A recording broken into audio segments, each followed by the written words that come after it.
I mentioned you're there in New South Wales Parliament. Firstly, what's the advice that you've been given there at Parliament? We learned earlier today that the State Treasurer, Dominic Perrottet, is self-isolating. He came into close contact with the positive COVID case in Sydney's eastern suburbs. What's happening there at Parliament as a result?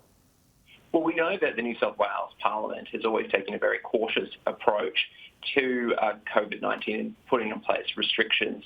At the beginning of the week, the full chamber was able to all sit in the Legislative Assembly. That will change today, and we will have reduced numbers in the Legislative Assembly. We also have the requirements to get a temperature checked as we come in, to make sure we sign in with QR codes, to keep a safe distance as well throughout it. So we are, as always, very cautious and very compliant in the New South Wales Parliament.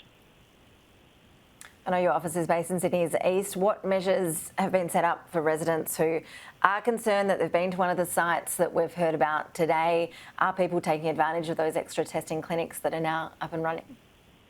Absolutely. We know that people throughout New South Wales, and particularly in my electorate, I've always been so impressed about our high testing rates.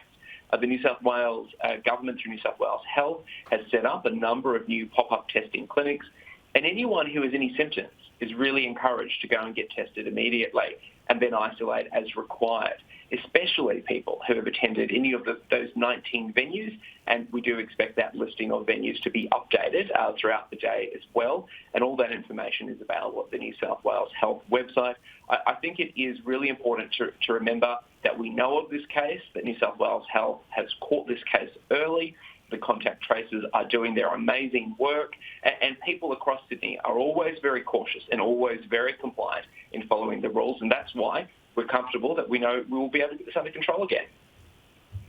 Alex, what do you make of Gladys Berejiklian's approach in this instance? I mean, depending on who you listen to, she's either gone too far with the restrictions that she's implemented today over just 2 community cases, or not gone far enough. There are certainly people who would like to see the city in lockdown mode as a result. What's your approach? Look, I think that the Premier has taken a cautious and proportionate approach. We know that the decision will always be based on health advice in New South Wales. We know that the restrictions that come in place from 5 p.m. today limit 20 people in the house, mandate masks in indoor settings, and a number of other restrictions as well that are in place there. Those are all appropriate. And then we know the behaviours that we need to maintain. That is keeping social distance, washing and sanitising our hands, making sure you are checking in at venues, wherever you go, so you can be traced should there be any concern for that venue.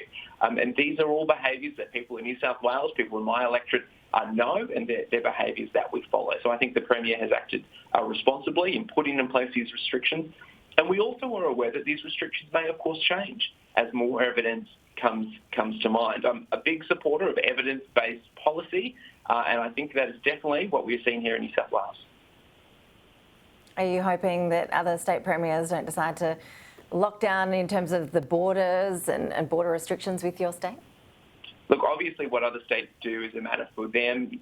I think we need to acknowledge that New South Wales as a state has really held a lot of the burden for the COVID-19 pandemic.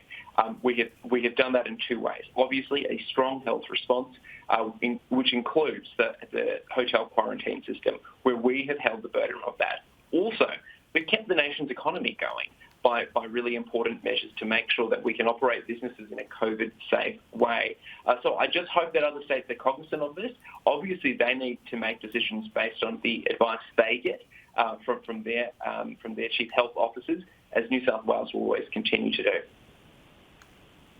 Alex Greenwich, I know it's a busy day there at State Parliament. We'll let you get back to it. Appreciate you taking the time to join us on Newsday. Thank you. Thank you, Ash.